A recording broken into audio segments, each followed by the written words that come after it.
Hello friends, बहुत बहुत स्वागत है आपका हमारे यूट्यूब चैनल स्टडी मित्र में। तो फ्रेंड्स, जैसा कि आप सभी को पता है कि हमारे इस चैनल पे हिंदी साहित्य के इतिहास से 20 क्वेश्चन आ रहा है डेली। अगर आप हमारे चैनल से नए जुड़े हैं तो जल्दी से हमारे चैनल को सब्सक्राइब कर लीजिए और बेल आइकन को प्रेस कर दीजिए ताकि कोई भी वीडियो आए उसका नोटिफिकेशन आप तक पहुँच जाए।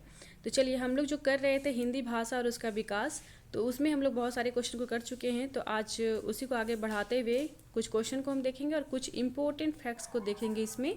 ठीक है, तो चलिए क्वेश्चन स्टार्ट हो जाता है कि वर्ण रत्नाकर, कीर्तिलता और कीर्तिपातिका में किस अवहट का प्रयोग हुआ है। वर्ण रत्नाकर, कीर्तिलता और कीर्तिपातिका में किस अवहट का प्रयोग हुआ है। पूर्वी अवहट का हुआ है, या फिर पश्चिमी अवहट का हुआ है, या फिर मध्यवर्ती अवहट का हुआ है, या फिर ये सभी।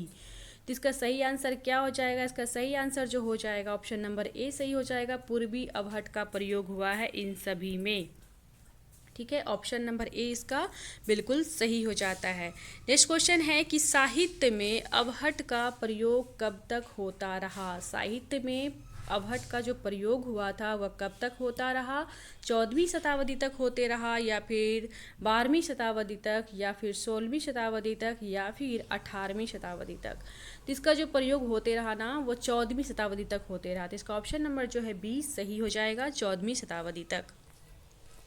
नेक्स्ट क्वेश्चन है कि शिक्षा शब्द जो है अवहट में किस रूप में प्रचलित है। शिक्षा तो एक शब्द है ही, हम सभी जानते हैं, अच्छे से जानते हैं, लेकिन क्वेश्चन पूछा गया कि अवहट में किस रूप में प्रचलित है। तो किस रूप में प्रचलित है? सीसा रूप में प्रचलित है, या फिर शिक्षा रूप में प्रचलित है, या फिर शिक्षा रूप में प्रचलित है, या फिर शिक्षा में प्रचलित है।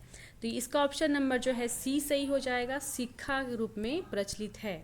ठीक है, शिक्षा शब्द जो है अवहट में शिक्षा रूप में प्रचलित है। नेक्स्ट क्वेश्चन है कि उक्ति व्यक्ति प्रकरण में निम्नलिखित में से क्या है। उक्ति व्यक्ति प्रकरण जो है हम सभी जानते हैं, पिछले क्वेश्चन में इसकी चर्चा की जा चुकी है। यह किसकी रचना है? तो यह जो है यह क्या है? यह साहित्य शास्त्र है, या फिर व्याकरण शास्त्र है, या फिर महाकाव्य है, या फिर खंड काव्य है।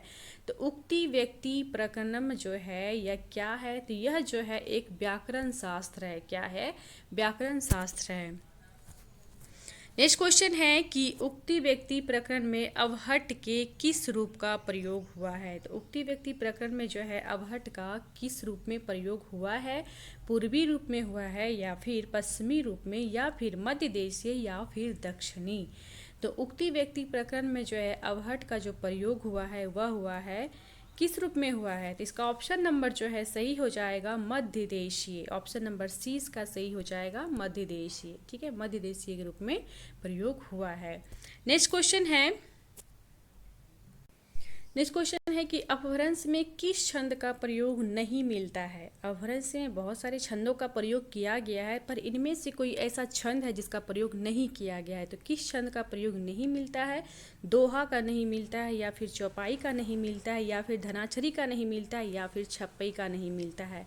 जिसका ऑप्शन नंबर जो है बिल्कुल सी सही हो जाएगा कि धनाछरी का जो प्रयोग है ना वो अपभ्रंश में नहीं मिलता है। ठीक है, अपभ्रंश में नहीं मिलता है। बाकी जितने भी इसमें है, दोहा है, चौपाई है, छप्पई है, तो इस सब का प्रयोग अपभ्रंश में देखने को मिलता है। नेक्स्ट क्वेश्चन है कि देसी बनुआ सब जन मिठा, ये हम सभी जानते होंगे कि इसका मतलब क्या होता है। इसमें क्वेश्चन में ये मतलब भी पूछा गया है, इसका मतलब क्या होता है। देसी बनुआ सब जन मिठा बहुत हम लोग सुने भी हैं। चलिए तो देखते हैं ऑप्शन क्या क्या है। देसी वचन सबको मीठा लगता है, मधुर वचन हितकारी होता है, दिए गए वचन को पूरा करना चाहिए, पहले तौलो फिर बोलो। इसका सही ऑप्शन क्या हो जाएगा? आप सभी अच्छे से जान रहे होंगे, इसका सही ऑप्शन ए हो जाएगा। देसी वचन सबको मीठा लगता है, यही इसका अर्थ होगा। देसी बनुआ सब जन मीठा। ऑप्शन नंबर ए इसका सही हो जाएगा। अब है कुछ मोस्ट इम्पोर्टेंट फैक्ट्स यानी कि तथ्य देखते हैं। तो अर्धमागधी अपभ्रंश से पूर्वी हिंदी का विकास हुआ है। ऐसा क्वेश्चन में पूछा जाता है कि पूर्वी हिंदी का विकास किससे हुआ है। तो पूर्वी हिंदी का जो विकास हुआ है किससे हुआ है? अर्धमागधी अपभ्रंश से हुआ है।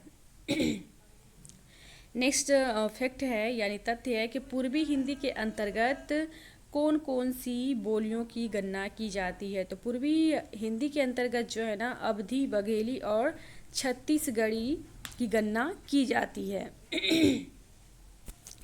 पूर्वी हिंदी के अंतर्गत अवधी, बघेली और छत्तीसगढ़ी की गणना की जाती है। यह है इम्पोर्टेंट चीज़ इसमें। तीन चीज़ कि पूर्वी हिंदी के अंतर्गत अवधी, बघेली और छत्तीसगढ़ी की गणना की जाती है।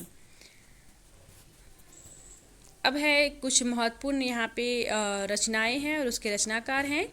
तो इधर जो दिया गया है, जो ब्रैकेट में है वो रचनाकार हैं यानी लिखने वाले हैं जिनकी ये रचना है, और इधर जो है वो रचना दिया हुआ है। मैं ऊपर में लिखी नहीं हूँ, आप लोग समझ जाएंगे, ठीक है। तो सेतुबंध से ये जो है ना प्राकृत महाकाव्य है, ठीक है। तो सेतुबंध जो है इसके रचनाकार कौन है, तो इसके रचनाकार हैं प्रवर सेन, ठीक है। फिर गाहुड़ बोहा के रचनाकार कौन है, तो गाहुड़ बोहा के रचनाकार हैं वाकपति राज। नेक्स्ट है कि कुमारपाल चरित के रचनाकार कौन है, तो कुमारपाल चरित के रचनाकार हैं हेमचंद्र। और फिर है लीलावाह के रचनाकार कौन है, तो लीलावाह के रचनाकार हैं कौतूहल। फिर है सुरसुंदरी चरियों के रचनाकार कौन है, तो इसके रचनाकार हैं धनेश्वर सूरी। कौन है, धनेश्वर सूरी। ये सब जो है प्राकृत के महाकाव्य हैं और उसके रचनाकार हैं। अब नेक्स्ट थोड़ा सा ये तथ्य आ जाता है कि इम्पोर्टेंट तथ्य है कि गाहा सतसई में जो है किस रस का प्रधान माना गया है। तो गाहा सतसई में इसमें दो बातें आ जाती है। देखिए, दो बातें इंपॉर्टेंट है, दो क्वेश्चन इसमें से निकल के आता है कि गाहा सतसई में जो है सिंगार रस जो है उसको प्रधान माना गया है, यानी सिंगार रस प्रधान है, या गाथा सतसई जो है गाहा सतसई। और एक और क्वेश्चन इसमें से ये बन के आ जाता है कि यह किस प्रकार का काव्य है, तो यह जो है एक मुक्तक काव्य है, ठीक है। तो इसमें दो चीज़ देखने को मिला, गाहा सतसई में जो है एक सिंगार रस प्रधान काव्य है, और दूसरा कि किस प्रकार का काव्य, नहीं किस रस का प्रयोग हुआ है, तो सिंगार रस का प्रयोग हुआ है। दूसरा है कि कैसा काव्य है या फिर किस प्रकार का काव्य है, तो यह हो जाएगा मुक्तक काव्य, ठीक है। और इसके यानी कि संकलनकर्ता कौन है, तो इसके संकलनकर्ता जो हैं हाल सतवाहन हैं, ठीक है। गाहा सतसई के जो संकलनकर्ता माने गए थे वो माने गए थे हाल सतवाहन। नेक्स्ट पॉइंट है कि वररुचिकृत प्राकृत प्रकाश में किसका उल्लेख किया गया है। यहाँ से क्वेश्चन एक निकल के आता है कि वररुचि की जो है यह प्राकृत प्रकाश रचना उनकी, तो इसमें जो है किसका उल्लेख मिलता है, तो इसमें जो उल्लेख मिलता है महाराष्ट्री, पेचासी, मागधी और सोरसेनी का उल्लेख मिलता है। महाराष्ट्री, पेचासी, मागधी और सोरसेनी का उल्लेख इसमें देखने को मिलता है। और नेक्स्ट है कि प्राकृत का अर्थ क्या होता है, तो प्राकृत का अर्थ होता है सहज और स्वाभाविक। फिर नेक्स्ट है कि प्राकृत पैलगम में पुरानी अवधि के रूप मिलते हैं। प्राकृत पैलगम में ऐसा क्वेश्चन बन सकता है कि प्राकृत पैलगम में जो है किसका रूप देखने को मिलता है, तो पुरानी हिंदी का रूप देखने को मिलता है। इसमें पुरानी अवधि का रूप देखने को मिलता है किसमें, प्राकृत पैलगम में। नेक्स्ट है कि पूर्वी हिंदी की बोलियों में अवधि जो है सर्वप्रमुख बोली है। अगर ऐसा क्वेश्चन आ जाता है कि पूर्वी हिंदी की बोलियों में सबसे प्रमुख बोली कौन सी है, तो वह है अवधि। कौन सी है, अवधि। नेक्स्ट है कि अवधि का प्राचीन नाम जो था वह था कौशल, अतः अवधि को कोसली भी कहा जाता है। यहाँ पे दो बातें निकल के आती है कि अवधि का प्राचीन नाम क्या था, एक तो कौशल तो था ही, ठीक है, और अवधि को कोसली भी कहा जाता है। कौशल और कोसली दोनों बातें हैं इसमें, अगर दोनों एक ही चीज़ के लिए प्रचलित होती है कि अवधि का प्राचीन नाम कौशल था, इसलिए जो है अवधि को कोसली भी कहा जाता है, ठीक है। तो बिल्कुल कंफ्यूज नहीं करना है कि अगर ऐसा पूछा जाए क्वेश्चन में कि अवधि को और किस नाम से जाना जाता है, तो इसे कोसली के नाम से भी जाना जाता है, और अवधि का जो प्राचीन नाम था वह था कौशल, ठीक है। तो ये थे आज के कुछ इम्पोर्टेंट क्वेश्चन और कुछ महत्वपूर्ण तथ्य। तो उम्मीद करती हूँ आप लोग को बहुत अच्छा लगा होगा। इसी तरह हम लोग नेक्स्ट टॉपिक में इसी में हिंदी भाषा और विकास के नेक्स्ट टॉपिक है उसको हम लोग देखेंगे। उसमें हम लोग पढ़ेंगे भाषा के बारे में पढ़ेंगे और बोली के बारे में पढ़ेंगे। मिलते हैं अगले टॉपिक में, तब तक के लिए धन्यवाद।